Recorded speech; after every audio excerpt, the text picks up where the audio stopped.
తెలంగాణ యువతకు అంతర్జాతీయ ఉద్యోగ అవకాశాలు పెంచే దిశగా కీలక ముందడుగు పడింది. తెలంగాణ ప్రభుత్వానికి చెందిన ప్రభుత్వ సంస్థ అయిన Telangana overseas man power company limited 2 ప్రముఖ జపాన్ సంస్థలతో కీలక ఒప్పందాలపై సంతకాలు చేసింది. టోక్యోలో అధికారిక పర్యటనలో ఉన్న తెలంగాణ సీఎం రేవంత్ రెడ్డి సమక్షంలో రాజ్ గ్రూప్ సంస్థలతో ఈ ఒప్పందాలపై టామ్కామ్ అధికారికంగా సంతకాలు చేసింది.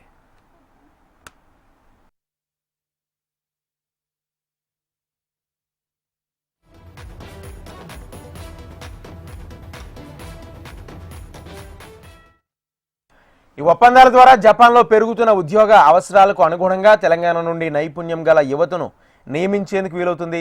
ఒప్పందాల ప్రకారం రాబోయే 1-2 సంవత్సరాల్లో సుమారు 500 ఉద్యోగ అవకాశాలు అందుబాటులోకి రానున్నాయి. తాజా ఒప్పందంతో ఇది ఆరోగ్య రంగంతో పాటు ఇతర రంగాలకు కూడా విస్తరించనుంది.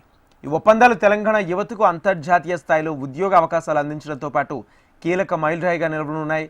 ఇది తెలంగాణను ప్రపంచ నైపుణ్య ఉన్నత కేంద్రంగా మారుస్తూ యువతకు విజయవంతమైన భవిష్యత్తుకు మార్గదర్శకంగా ఉంటుంది.